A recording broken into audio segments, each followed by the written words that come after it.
তুমি কেন আমার জন্য স্যাক্রিফাইস করবে? দেখে চলো মানে আমার ওষুধগুলো নষ্ট করে ফেলছে। আরে স্যার, আরে আপনারা গাড়ি পিছান মিয়া, গাড়ি পিছা ওষুধ। আমার সব ওষুধ তো আপনারা চাপা দিয়ে ভাইঙ্গা বলাইছে। এটা আমার বাবার অসুখের ওষুধ। আমার বাবা অসুস্থ ভাই, আপনার টাকা দিয়ে যেতে হবে। আচ্ছা মানে চলু মানে টাকা দিয়ে যান।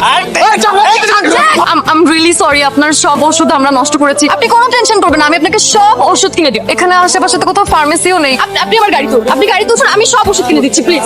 হ্যালো, ফোনটা আমার, আমি জানি না আমি কই হারাই ফেলছি ফোনটা। এখন কই আছে ফোনটা? ও আমি আপনাকে ওষুধ কিনে দিলাম। ও আপনি? আচ্ছা, আপনি না আপনি মানে আপনার ফোনটা আমার গাড়িতে রেখে গিয়েছিলেন। আমি আপনাকে অ্যাড্রেস দিয়ে দিচ্ছি, আপনার ফোনটা। Thank you. বসুন না। কি করেন আপনি? পড়াশোনা করি, আশেপাশে একটা চাকরি করি। আপনার বাবা এখন কেমন আছেন? ভালো। আপনার বাবার কি হয়েছিল? একবার স্ট্রোক করছিল, এরপর পুরোপুরি কখনো সুস্থ হতে পারে না, দিনের পর দিন বিছানায় পড়ে আছে। আমাদের একটা হসপিটাল আছে, if you need any help আমাকে জানাতে পারেন। ভালো হয়েছে যে তুমি ফোনটা পাইছো, আমি যে কি ভয় পাইছিলাম। এই, তোমার আব্বু কেমন আছে এখন? আব্বা আলহামদুলিল্লাহ ভালো আছে। তোমাকে একটা কথা বলি, তুমি পড়াশোনাটা আবার শুরু করো না প্লিজ। কেমনে? টাকা কই? আমি পড়াশোনা করলে আমার ফ্যামিলি রেখে দেখবে, আর আমার তো চাকরিটা করতে হবে, বুঝছো না?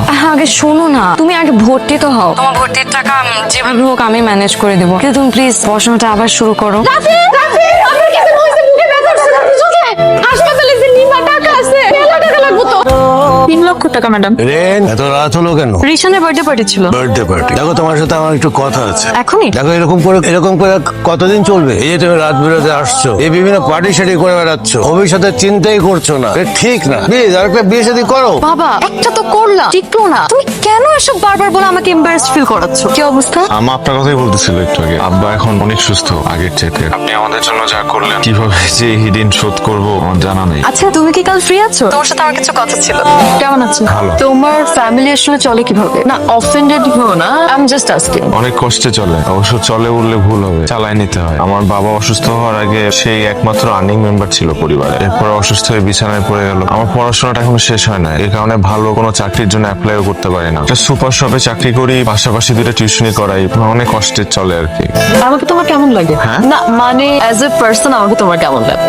আপনি খুব ভালো একটা মানুষ। আমার বাবা অসুস্থ হওয়ার পর আমি তো ভয় পেয়ে গেছিলাম। আপনি যেভাবে হেল্প করছেন, আপনি হেল্প না করলে আব্বাকে বাঁচাইতে পারতাম না। কিন্তু আমি তো তোমাকে এমনি এমনি হেল্প করি, হয়তো হেল্প করার পিছনে কোনো কারণ আছে। এর বিনিময়ে আমি যদি তোমার কাছে কিছু চাই, will you give it to me? অবশ্যই। আপনি আমার আব্বার জান বাঁচাইছেন, আপনি যা চাবেন আমি আমার সামর্থ্যের মধ্যে হলে অবশ্যই করবো।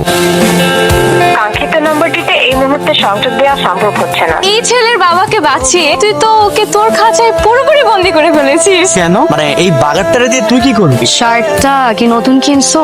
নতুন চাকরিতে কত স্যালারি পাও তুমি? ভালোই তো ভাই, ভালোই দেয় ওরা। রাতে ফোন এঙ্গেজ থাকে কেন তোমার? মাঝে মধ্যে দিনের বেলাও তোমাকে ফোন করে ফোনে পাইনি, কোথায় হারিয়েছো? কোথায় হারাই যাবো? অফিসের কিছু কাজ থাকে, ওগুলা ফোনে সারতে হয়।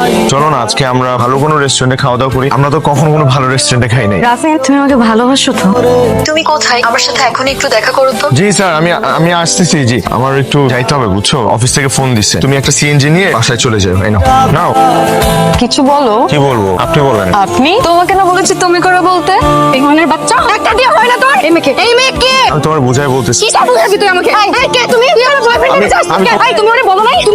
তোমার সাথে আমার 3 বছরের সম্পর্ক, তুমি বলো নাই ওকে? এই তো যাই তুই কাস্টমার করতে আসছো। How dare you? তুমি ওরে বলো নাই? এই তোমাকে বলো নাই? এই মেয়ে বলে নাই তোমাকে? আমি বুঝাই বলছি। কি বুঝাবি? ওকে কি বুঝাবি? বাবা দে আমাকে। তুমি আমার বয়ফ্রেন্ডের সাথে আসছিস, এই জন্য নষ্টামি করতে। আমি তো অফিসে মুখ দেখাতে পারছি না। কি করছিস তুই? মুখে তো চুনকালি মেখে দিলি। এই কথা বলিস না কেন? আমি তো বলছি আমি এই ছেলেকে ভালোবাসি মা। এই ছেলেকে ছাড়া আমি থাকতে পারবো না। এই ছেলের সাথে তোর কোনো ধরনের সম্পর্ক থাকা চলবে না। আমি এই ছেলেকে ছাড়া থাকতে পারবো না বাবা। আমি পারবো না।